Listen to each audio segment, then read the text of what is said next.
अरे उबाठा वाह. वांद्रे पूर्वचे उबाठा आमदार वरुण सरदेसाई काय म्हणतात ते ऐका. तर काही हरकत नाही, चांगली गोष्ट आहे. तो परिसर सुंदर झाला पाहिजे, पण तिकडचा सर्वे झाला पाहिजे.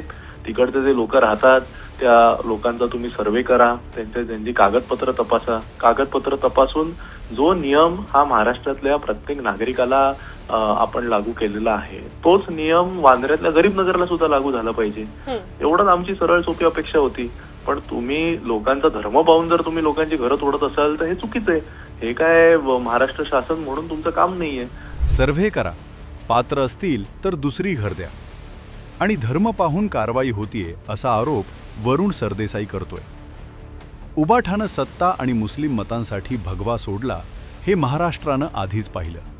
पण आता थेट बांगलादेशी घुसखोरांच्या झोपड्यांवर कारवाई होताच त्यांच्या बाजूनं उभं राहणं ही तर लाचारीची परिसीमा आहे. अरे वरुण सरदेसाई, हे बोलताना हिंदू हृदय सम्राट बाळासाहेब ठाकरे आठवले नाहीत का, ज्यांनी आयुष्यभर घुसखोरांविरोधात लढा दिला. त्यांच्याच नावावर राजकारण करणारे आज घुसखोरांसाठी मगरीचे अश्रू गाळतायत. उद्धव ठाकरेंनी महाराष्ट्राला उत्तर द्यावं. उबाठाला या घुसखोरांबद्दल एवढा पुळका का? उबाठावाल्यांनो, कितीही आदळापट करा, पण देवाभाऊंचा बुलडोझर आता थांबणार नाही.